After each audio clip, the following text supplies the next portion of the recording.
तो गाइस मैं हूं अंकित और आप दिख रहे हैं रेसलिंग फैंस नेटवर्क। शुरू करते हैं गाइस हम लोग अपनी बातों को सबसे पहले सेथ रॉलिंस से। तो सेथ रॉलिंस ने रिएक्ट करा है पीपल्स चैंप रॉक के रिटर्न के ऊपर। इन्होंने जो रिटर्न करा रोमन को आगे कन्फ्रंट करा, जिसको लेकर इतनी सारी कॉन्ट्रोवर्सीज है, उसके ऊपर रॉलिंस ने भी रिएक्ट करा। अभी रिसेंटली एक इंटरव्यू सेशन के अंदर आते हैं रॉलिंस, जहाँ पर उनसे क्वेश्चन पूछा जाता है रॉक के बारे में कि आप क्या सोचते हो, आपके क्या ऑनेस्ट ओपिनियंस है।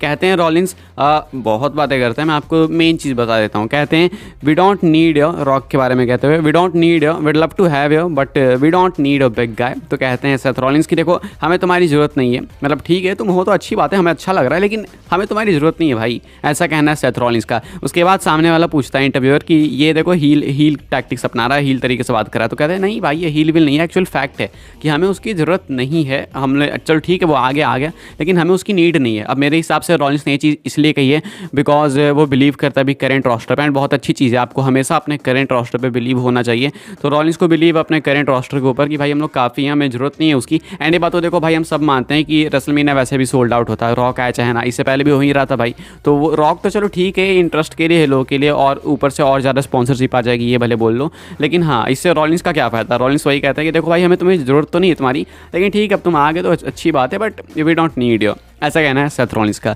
आगे बढ़ते हैं गाइस, बात करते हैं अगली स्टोरी के बारे में, जो कि है फ्राइडे नाइट स्मैकडाउन की व्यूअरशिप को लेके। एंड सबसे पहले आई एम सॉरी भाई, ये मेरे से अपडेट मिस हो गई। ये कोडी रोमन रॉक के चक्कर में पिछले 2-3-4 दिन से तो भाई सिर्फ कोडी रोमन रॉक ही आपको हर वीडियो में दिखेगा, सिर्फ यही दिखेगा। इसके अलावा कोई न्यूज़ आए तब तो मैं आपको बताऊँ। स्मैकडाउन की व्यूअरशिप आई थी बीच में, पता नहीं इधर उधर हो गई, मेरे से मिस हो गई, मैं आपको बता देता हूँ। मंडे नाइट रॉ की व्यूअरशिप मैंने आपको बता रखी है इससे पहले वाले वीडियो के अंदर, जो आप जाके देख सकते हो वहाँ पे। अब अभी के हिसाब से स्मैकडाउन की व्यूअरशिप क्या अच्छी व्यूअरशिप है। स्मैकडाउन की जो फाइनल नंबर्स है स्मैकडाउन के वो है 2.475 मिलियन। ये फाइनल नंबर्स हैं, ओवरनाइट वाले नहीं है। यानी कि वो वाला एपिसोड जिसमें रॉक आए थे, जिसमें कोडी रोड्स भी थे, जिसमें बेली एंड डैमेज कंट्रोल वाला ब्रेकअप भी हुआ, जिसमें रोमन भी प्रेजेंट थे, उस वाले एपिसोड की व्यूअरशिप है ये 2.475 मिलियन। तो ये नंबर्स बहुत अच्छे हैं, लेकिन ये ओवरनाइट नहीं है, फाइनल नंबर्स हैं। अब ओवरनाइट आई गेस 2.3 होंगे कुछ, इससे तो मैं अंदाज़ा लगा लूँगा, लेकिन मेन तो फाइनल ही होते हैं नंबर्स 2.475 मिलियन। यानी अप्रॉक्स ये बिल्कुल वर्ड्स पे था 2.5 मिलियन टच करने के। तो क्या रॉक के आने से अफेक्ट पड़ा है या फिर कोडी रोड्स आए थे उसके वजह से? मुझे लगता है कि सब कुछ जो है कंबाइंड था, बिकॉज अगर रॉक नहीं भी आते तो भी व्यूअरशिप ज़्यादा होती, बिकॉज लोग वैसे भी कोडी रोमन देखना चाहते थे। रॉक आ गए तो कुछ मिनट्स में आए थे वो एंड में, तो थोड़ा सा स्पाइक आया होगा ऊपर, लेकिन उसके बाद चीज़ें बैक टू नॉर्मल हो गई होगी मेरे अकॉर्डिंग। तो उससे ज़्यादा अफेक्ट पड़ा नहीं है व्यूअरशिप। आई थिंक बिना रॉक के भी कुछ इतनी ही आती, थोड़ी बहुत कम आती, 40,000 50,000 कम, लेकिन ठीक है व्यूअरशिप मेरे हिसाब से। एंड व्यूअरशिप है 2.475 मिलियन फाइनल नंबर्स। आगे बढ़ते हैं, बात करते हैं अगली स्टोरी के बारे में, जो कि है रॉक को लेके। अगेन भाई इनको ही लेकर अपडेट्स हैं ही, और कुछ दिखता ही नहीं आजकल। तो रॉक को लेके अपडेट क्या, रॉक ने कंफर्म कर दिया है अपनी साइड से कि हमें रोमन रॉक देखने को मिलेगा ही मिलेगा। वैसे तो अपडेट्स हम लोग सुन ही रहे हैं कि WWE 100% कंफर्म करके बैठी है, ये वाला मैच तो आपको देखने को मिलेगा ही।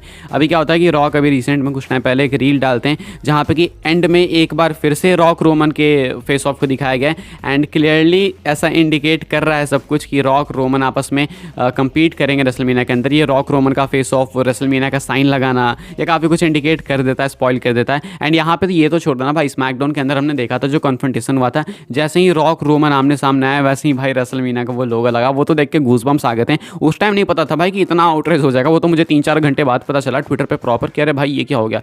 तो अभी जो है देखो भाई रोमन रेंस एंड रॉक का मैच, रॉक अपनी साइड से और कन्फर्म करते हुए दिखते हैं। देखना होगा ये जो मीडिया इवेंट होने वाला है, यहाँ पे क्या वो आउटरेज देखने को मिलेगा, क्या रॉक को लोग बू करेंगे? मुझे लगता तो है, to be honest I believe ऐसा होने वाला है।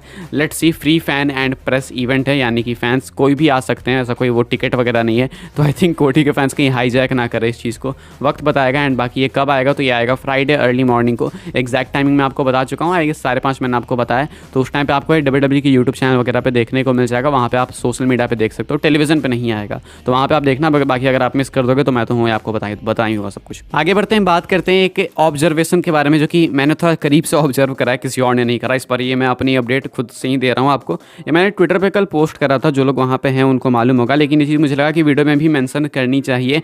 एंड ये इसके ऊपर है कि मुझे क्यों लगता है कि रोमन कोडी रॉक का मैच ट्रिपल थ्रेट हो सकता है। ठीक है, मैं आपको कुछ बताने वाला हूँ कोइंसिडेंस 2014 और 2024 में। कल मैंने पोस्ट करा था ट्विटर पर, तो आपने फॉलो नहीं किया तो कर लेना जाके, अगर आप चाहो तो। आप देख सकते हो कि मैंने क्या पॉइंट्स लिखे हैं यहाँ पे, कि मुझे क्यों लगता है कि WWE रिपीट करने वाली है 2014 की चीज़ें 2024 के अंदर, एंड क्यों मुझे लगता है कि कर रही है, एंड क्यों कोडी रॉक रोमन एक ट्रिपल थ्रेट मैच हो सकता है। रैंडी ऑर्टन 2014 के अंदर एक टॉप हील थे एंड एक वर्ल्ड चैंपियन थे। 2024 के अंदर रोमन रेंस एक टॉप हील है एंड एक वर्ल्ड चैंपियन है। ठीक है, ये पहली चीज़ हो गई। डेनियल ब्रायन ने 2014 के अंदर यस मोमेंट बनाया था भाई, एंड अभी कोडी रोड्स 2024 में 10 साल बाद वो मोमेंट बना रहे हैं, वो जो उनके एंट्रेंस पे वो होती है, तो लोग वो ट्रेंड भी करा रहे थे भाई ट्विटर वगैरह पे।